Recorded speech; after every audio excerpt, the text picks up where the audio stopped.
Samantala, hindi palalagpasin ng Malacanang ang mga opisyal ng ahensya na magtatakip sa kasalanan ng kanilang mga kasamang sangkot sa anomalya sa flood control projects.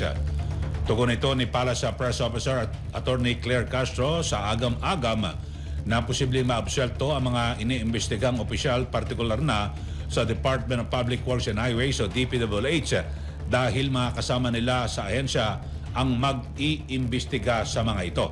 Sinabi ni Castro na kapag may makitang anomalya sa pag-iimbestiga, questionin ang kanilang trabaho at posibleng masama ang mga ito sa investigasyon.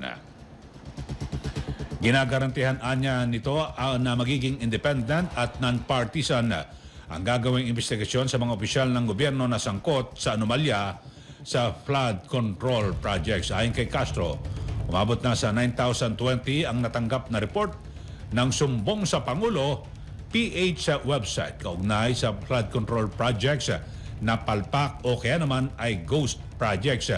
Indikasyon niya ito na positibo ang pagtugon ng publiko sa panawagan ni Pangulong Marcos Jr. na isumbong ang mga proyektong balot sa anomalya at pinagkakakitaan. Sa ngayon, umabot na sa 11 proyekto ang personal na ininspeksyon ng Pangulo sa Marikina, Iloilo, Bulacan at Benguet na mga palpak at pinagkakitaan ng mga tiwaling kontratista kasabwat ang ilang tiwaling opisyal.